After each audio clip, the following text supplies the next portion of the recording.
Olá a todos, aqui é o professor Daniel e vamos começar nossa terceira aula de matemática aqui para o canal. Hoje iremos ver números primos, fatoração, fração, dentre elas própria, imprópria, aparente, a geratriz e a fração mista. E antes de começar, já peço que você se inscreva no canal, deixe seu like e compartilhe e comentem depois que você assistiu essa aula para conseguir entender e absorver todos os conteúdos até o final. Vamos começar. O que são números primos? Números primos são números naturais que podem ser divididos por apenas dois números, ou o número 1 e o próprio número que está sendo trabalhado. Mas aí surge uma pergunta: como que eu vou saber o que é um número primo? Para ajudar você nessa tarefa, usamos a fatoração numérica. E o que é a fatoração numérica? E a fatoração numérica nada mais é do que uma simples divisão. Eu trouxe aqui alguns exemplos para mostrar para vocês. Vamos começar. Muito bem, então vamos resolver aqui alguns exemplos. Vamos pegar, por exemplo, o número 112. O número 112, eu vou tentar dividir ele pelo menor número possível, que na sequência é o 2. Então, 112 por 2, 56. Eu usei o 2 porque é maior que 1 e, logicamente, é menor do que 3. O 2 é o menor número divisível que eu posso estar utilizando. Então, é sempre o menor número possível. Já o 56 eu continuo podendo utilizar pelo 2. Então 56 por 2, 28. 28 ainda consigo dividir por 2, que dá 14. 14 ainda consigo utilizar o 2, que é 7. E nesse momento eu não consigo mais usar o 2. Então o próximo número da sequência é o próprio 7. Então, quando chegar em 1, você finalizou a fatoração. E como que eu sei que esse 2 e esse 7 é primo? Por quê? Vamos lá. Porque 2 eu consigo dividir por ele mesmo. E 2 eu consigo dividir também por 1. Perceba, eu não consigo mais dividir o 2 por nenhum outro número. Por isso que o 2 é primo. E por que é primo? Porque eu só posso dividir números primos por 1 ou por ele mesmo. A mesma coisa é o 7. O 7 também só consigo dividir pelo próprio 7. E o 7 também consigo dividir pelo 1. Não há outra possibilidade de dividir aquele valor. Vamos fazer mais um exemplo de fatoração.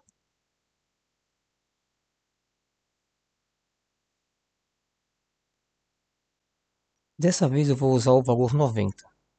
Vamos lá?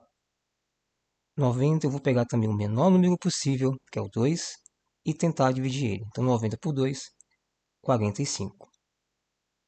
O 45 eu não consigo dividir por 2, então na sequência é o 3. 45 por 3, 15. Já o 15 eu continuo usando por 3, porque 15 para 3 é 5. E já o 5 eu não consigo usar o 3, então eu vou usar a sequência, que é o próprio 5. Então 5 por 5 é 1. Provando que esse 2 aqui é primo, 2 é dividido por 2 e 2 é dividido pelo próprio 1.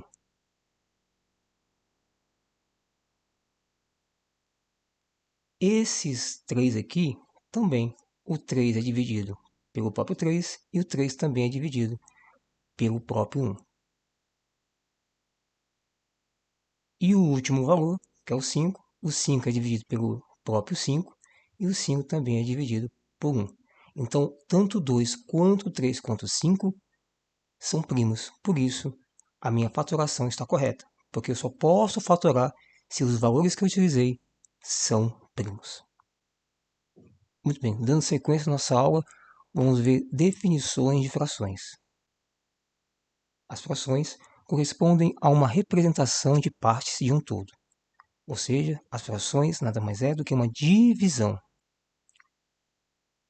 E para facilitar, eu trouxe aqui um exemplo para vocês conseguirem entender melhor o que é uma fração. Vamos ler. Uma pizza dividida em 8 partes iguais, um pedaço dessa pizza de 8 corresponde a 1/8. Ou seja, sempre eu coloco em cima o valor destacado e embaixo o total que representa ele. Então, se a minha pizza tem 8 pedaços, o total fica embaixo.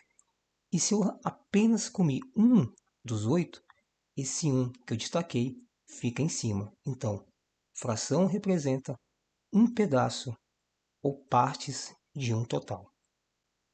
Agora, se eu comesse 2 pedaços dessa mesma pizza, eu representaria 2 pedaços de pizza de 8 do total. E assim sucessivamente.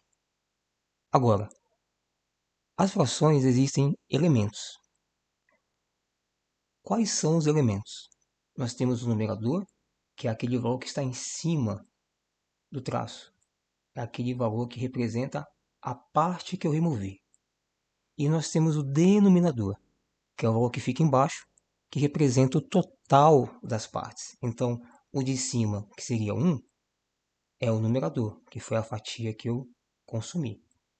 E o 8 que estaria embaixo é o denominador, que é o total de pedaços que eu tinha naquela pizza. Classificação de fração.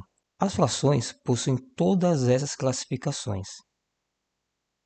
Mas hoje, neste vídeo, iremos ver apenas 5. Própria, imprópria, aparente, geratriz e a famosa fração mista. Vamos começar. Fração própria é quando o numerador é menor que o denominador, ou seja, representa um número menor que o inteiro. Veremos 2 exemplos. O primeiro, 3/8. Perceba que o de cima, que é o numerador, é menor que o de baixo, que é o denominador. Então, o numerador é menor que o denominador. Exemplo 2. 6/15. Mais uma vez, o numerador, que é o de cima, é menor do que o denominador, que está embaixo. Concluindo, fração própria é quando o de cima é menor do que o de baixo. Vamos prosseguir. Fração imprópria. Já é o processo contrário, é quando o numerador é maior que o denominador. Ou seja, a fração maior que o inteiro. Vejamos também 2 exemplos. Exemplo 1. 5/2. Perceba que agora o numerador é maior que o denominador. Então, 5/2 é fração imprópria. Exemplo 2. 10/3. Mais uma vez, o numerador é maior que o denominador, portanto, é fração imprópria também. Vamos para a terceira. Fração aparente. Pode ser escrita como um número inteiro, pois a resposta sempre será o valor do denominador. E aqui é a chave, pessoal. Aqui é a parte mais importante da fração aparente. Vejamos 2 exemplos. Se eu pegar o 4 e dividir por 2, a resposta será o próprio 2. Então perceba que é aparente quando a resposta se coincidir com o denominador. Segundo exemplo. Se eu pegar o 25 e dividir por 5, a resposta é 5. Ou seja, mais uma vez a resposta coincide com o valor do denominador. Concluindo, uma fração é aparente quando a resposta bate com o valor do denominador. Prosseguindo. Fração geratriz. A divisão do numerador pelo denominador resulta em uma dízima periódica. Faremos 2 exemplos também. Se eu pegar 1 e dividir por 3,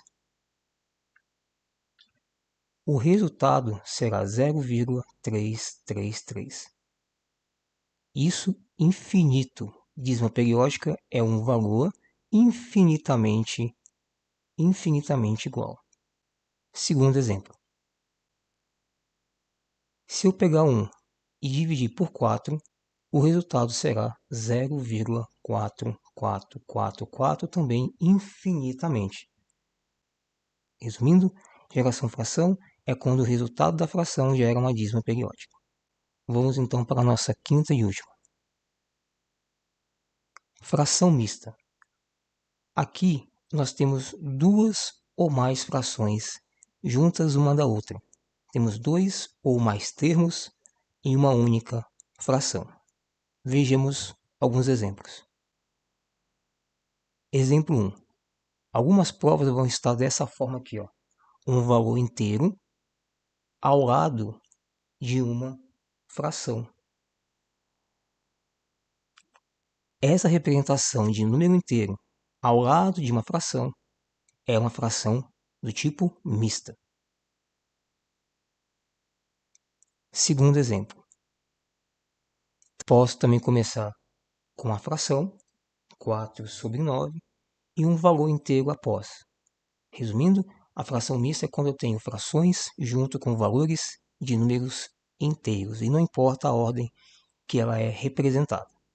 Muito bem, se você chegou até aqui, peço que você se inscreva no canal, caso você não tenha feito isso, se você é novo aqui, deixe o seu like, agora sim pode compartilhar, comentar qual fração você achou mais fácil e qual fração você achou mais difícil. Questões de concurso. Trouxe aqui 3 questões tiradas de provas anteriores para testar o quanto você aprendeu nessa aula. Então pausa o vídeo, pega as suas anotações, verifica qual é a alternativa correta, depois dá play e verifica qual você acertou. Pode começar. Primeira pergunta. Observe a sequência. Todos os valores daqueles parênteses, somente quais números são primos? Então, são primos apenas o 2, o 3, o 5 e o 7. Respondendo ao número 2. Qual alternativa representa a fração aparente? Se você respondeu a letra C, você acertou. Aparente é quando o de cima é maior do que o de baixo. Terceira e última. Qual alternativa representa uma fração geratriz? Que é aquela fração que gera uma dízima periódica. Então, se você fez o cálculo aí, calculador com papel, a única que bate nesse requisito é a última aqui, que é a letra D, que até por sinal eu utilizei ela na aula de hoje. Parabéns pelas questões acertadas. E é isso. Se você chegou até aqui, eu peço você se inscrever no canal novamente, deixar aquele like maroto, compartilhar, comentar qual você gostou mais, se você está gostando do vídeo, do formato, dê sugestões. E se você chegou até aqui e não assistiu às aulas anteriores, eu vou deixar na descrição a aula 1 e a aula 2 para você acompanhar. Ok? Enquanto mais futuros militares, seja da Polícia Militar, Polícia Civil, ou do Exército Brasileiro, Marinha ou Aeronáutica, nos encontramos no próximo vídeo. Força e honra para todos.